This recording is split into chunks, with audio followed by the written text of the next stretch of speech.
Hi. Back in 2017 on a hike we found a wood slab. It was an old oak tree, nearly a perfect disc that was left over from cutting down the trees.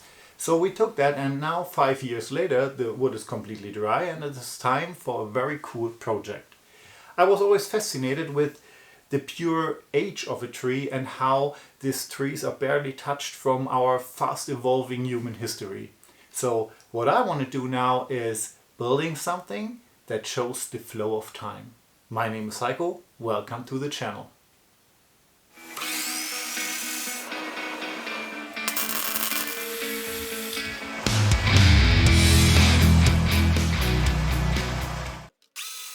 First step was to make a nice tabletop out of these wood slabs. So I cut the overhang with a chainsaw, and as I do not possess such a huge drum sander or a huge planer, I had to do the planing with a jig I made for the router. I made a video earlier about this jig, so check down in the description, I put a link in there. Here now just some quick impressions about the first steps.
apply the wood strain, we have to water the workpiece to bring the wood fibers up so that we can sand them down with a fine grit afterwards. And only after that the surface of the workpiece is ready for the wood strain.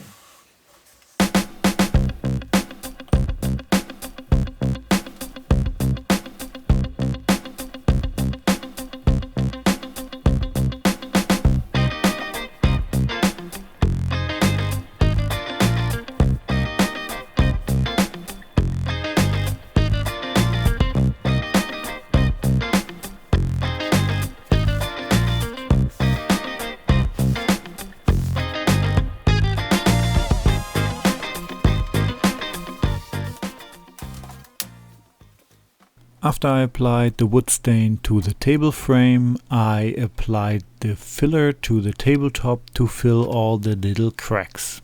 I decided to fill the cracks with a little bit darker color, just not to blend them in, more to highlight them and show that the wood already moved, and just to make it as a part of the design. Alright, filler is applied. I gave it a rough sanding. As you can see, there are little marks on it, so you can see the single router runs from planing the surface.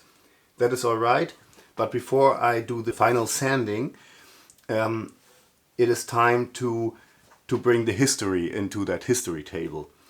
What I want to do is I want to cut out pieces of that tree and fill it with liquid metal, and for that they should be in accordance to the age of the tree. It was cut down in 2017, it is 165 years old, and now I'm looking for the dates, cutting out the size of the events, and fill it with liquid metal, and afterwards punching in the dates and the events.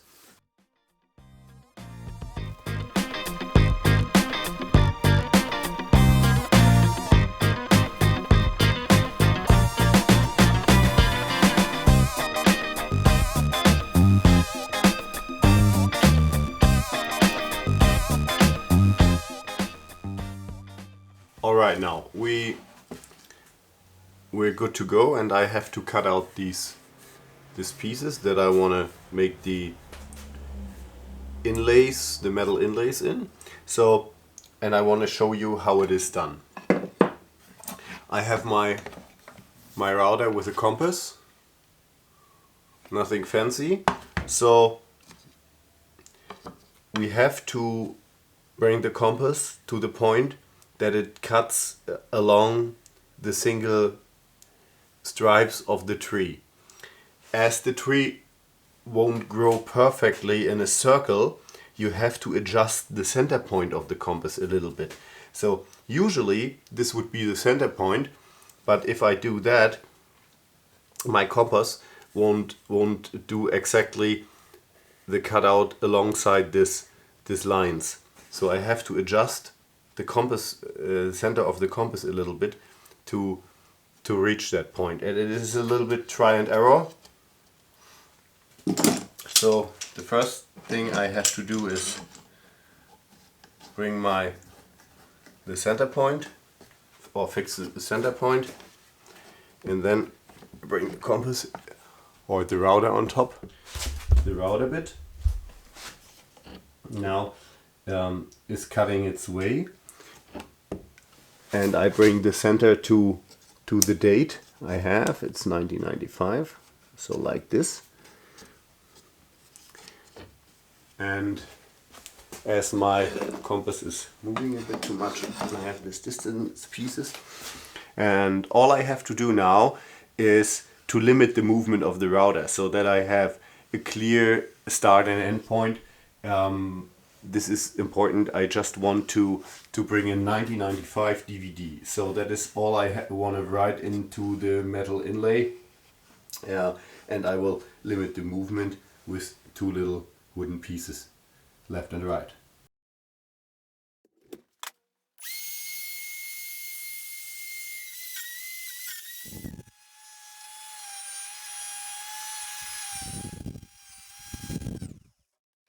And here we have it, our cutout with the DVD. So yeah, let's go on and do the other cutouts.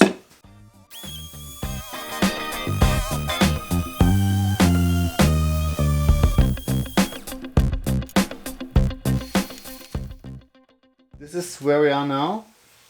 The surface is more or less finished. After the carve-outs, I sanded everything over and I oiled the surface. I did that to fill in this very little tiny gaps in the wood to prevent, as if the metal is in and I have to sand over the metal, I want to prevent as much as I can that the metal particles will stick in the wood. And I hope that the oil fills these gaps so that it is easier to clean the surface from the metal particles afterwards. That is the reason I more or less finished the whole surface. Let's see how that goes. The metal screws in here are the anchors for the metal. As I pour out, the metal can fall out if the wood starts working a little bit and moving, and this is what wood usually does. So it is better to do these anchor screws, and then the metal pieces will stick in place or will stay in place. Yeah, over there's my melting pot. Wait a minute. Whoop. There it is. And the metal I need for the procedure. If you have any questions for that, you can watch my video about this metal inlay technique.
this in our living room. It was a long project, but it was worth the effort. I really like how the table turned out. I hope you liked that video and that project too, and I hope I could give you some inspirations what to do with live edge wood and old wood and how to treat it to make a very nice project out of it. I don't want to say anything more, just share, like, subscribe, and I hope I see you soon. Happy crafting!